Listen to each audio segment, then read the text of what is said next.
नमस्कार दोस्तों, स्वागत है आपका आपके अपने YouTube चैनल जीएस जीनियस में।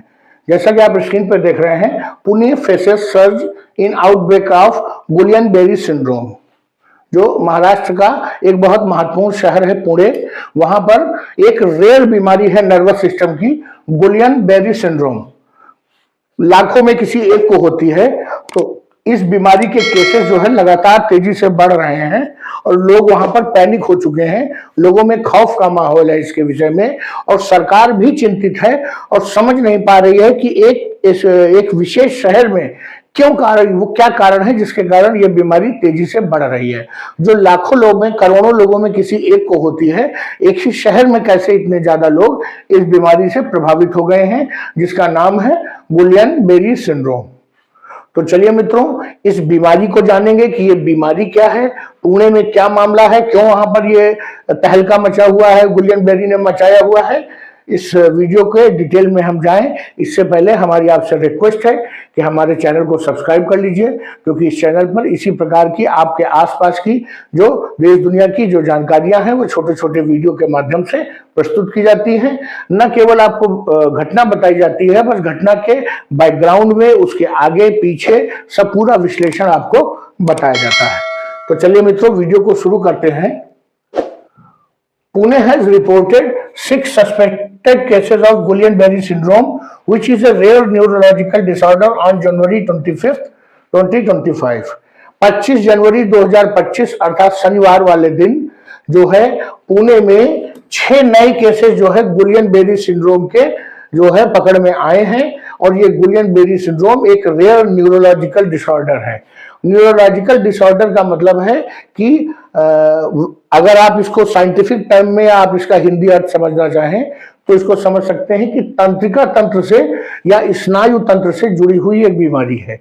अगर आप और ज्यादा रॉ फॉर्म में आइए तो ये एक प्रकार की दिमागी बीमारी है, जिसको आप यहाँ दिमाग न लीजिए, पूरे शरीर में दिमाग से कनेक्शन जो होते हैं न्यूरॉन्स के जरिए, उस हिस्से को ये प्रभावित करती है।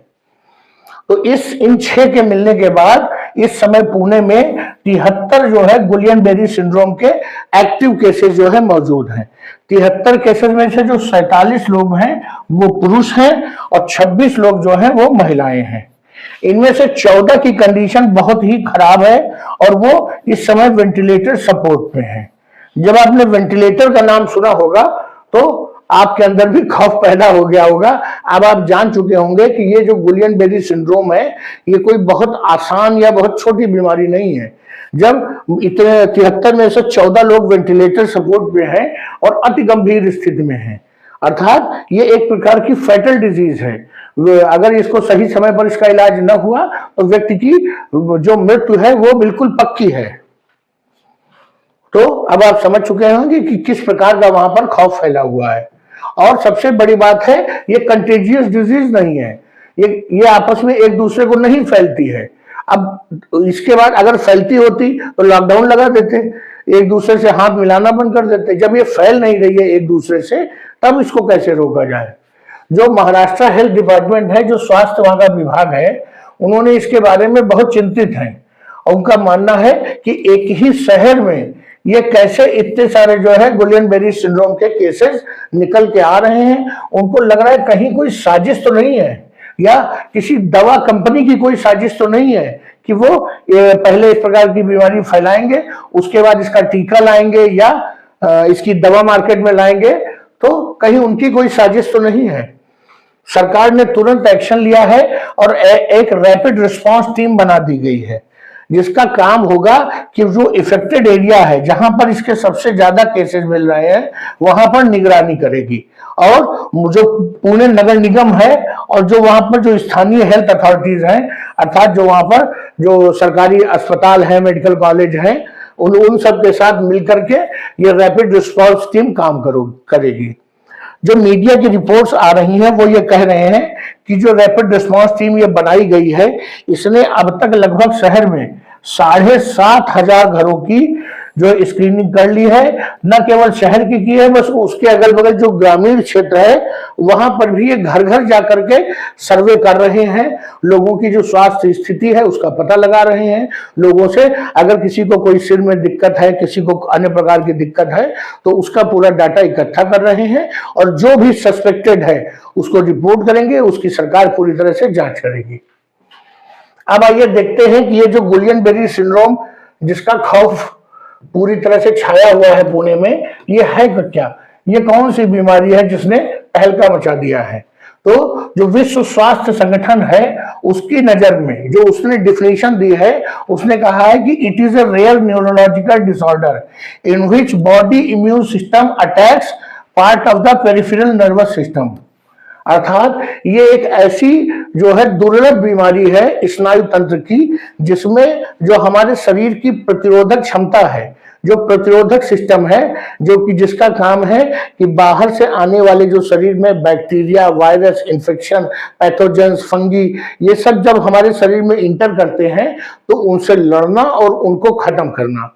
लेकिन इस बीमारी में क्या होता है कि जो हमारा इम्यून सिस्टम है वो हमारे जो अपने शरीर के न्यूरॉन्स हैं, जो तंत्रिकाएं हैं, जो मैसेज को दिमाग से शरीर के विभिन्न अंगों तक या त्वचा तक ले जाते हैं और फिर त्वचा से वो मैसेज दिमाग तक लाते हैं। समझ लीजिए एक प्रकार से जो शरीर में बिजली की वायरिंग है वो उसको जब खाने लगते हैं, अर्थात जब तंत्रिका पर अटैक कर देंगे और उन तंत्रिकाओं को ही वो डैमेज कर देंगे, तो स्वाभाविक है कि वायरिंग के तार अगर खराब हो गए तो अब आगे जो है बिजली आना जाना बंद हो जाएगा। आप इसको सिंपल भाषा में ऐसे समझ सकते हैं कि तंत्रिकाएं अगर खराब हो जाएंगी तो हमारा दिमाग हमारे शरीर को मैसेज नहीं दे पाएगा बॉडी पार्ट्स को। अगर मान लीजिए यहां पर मैंने इस पेन को छुभोया तो हमारे जो ये हमारा हाथ है, यहाँ पर जो सेंसर्स हैं उन्होंने न्यूरॉन्स को मैसेज भेजा, न्यूरॉन्स ने बॉडी पे मैसेज जो है ब्रेन में पहुंचाया और ब्रेन ने वहां से आदेश किया कि अपना हाथ हटा लीजिए। तो ये है पूरा मैसेज सिस्टम। और अगर यही न्यूरॉन्स जो मैसेज ले जा रहे हैं वही समाप्त हो जाए, डैमेज हो जाए, तो ये मैसेज न ब्रेन से यहाँ पे बॉडी पार्ट तक आएगा, न बॉडी पार्ट से ब्रेन तक जाएगा। इस कंडीशंस में होता क्या है कि ऐसी सभी नसें अर्थात जो तंत्रिकाएं हैं जो कि मसल्स की मूवमेंट को जो है कंट्रोल करती हैं। अगर मेरा हाथ ये उठ रहा है तो मेरा शरीर मेरे हाथ को आदेश दे रहा है कि इसको उठाइए, और ये मैसेज जो है तंत्रिकाएं लेकर जा रही हैं। जो हमारे शरीर में दर्द होता है, मान लीजिए मेरे शरीर में कोई पिन चुभ गई तो एक दर्द हुआ मुझे, वो मैसेज भी तंत्रिकाएं लेकर जाएंगी। इसके अलावा अगर मेरे कोई चीज मैंने गर्म छू ली या कोई चीज ठंडी छू ली, जो टच सेंसेशन है वो सब जो है बुरी तरह से प्रभावित होता है। अब समझिए आप कि अगर तंत्रिका तंत्र आगे मैसेज नहीं देंगी तो मैं अपने हाथ को या पैर को उठा नहीं पाऊंगा और इससे मुझे लगेगा कि मेरे शरीर में कमजोरी आ गई है हाथों और पैरों में। इसी प्रकार जो ये तंत्रिकाएं हैं ये सांस लेने की प्रक्रिया को भी संचालित करती हैं, अर्थात हम सांस ले रहे हैं, हमारे फेफड़े जो है सिकुड़ रहे हैं, फूल रहे हैं, ये सब भी तंत्रिका तंत्र का काम है। और हमने अगर पानी पिया उसको घूंटा तो ये भी सब तंत्रिका तंत्र का काम है। तो अगर ये जो तंत्रिकाएं हैं ये समाप्त हो जाएंगी तो सांस लेने में और पानी पीने में, खाना खाने में भी दिक्कत आने लगती है। तो अब आप ये समझ चुके हैं कि ये एक रेयर बीमारी भले है, लेकिन अगर इससे प्रभावित हो गए तो बहुत गंभीर स्थिति हो सकती है मरीज की। तो मैंने आपको बताया कि ये गुलियन-बेरी सिंड्रोम क्या है, पुणे में कैसे बहुत तेजी से बढ़ रहा है, सरकार चिंतित है कैसे इसे रोका जाए, इतने मामले एक साथ कैसे आ सकते हैं। तो मित्रों ये न्यूज आ रही थी पुणे से, मुझे लगा कि आपको ये बताना चाहिए। अगर ये हमारा वीडियो अच्छा लगा हो तो लाइक करिए, चैनल को सब्सक्राइब करिए। धन्यवाद।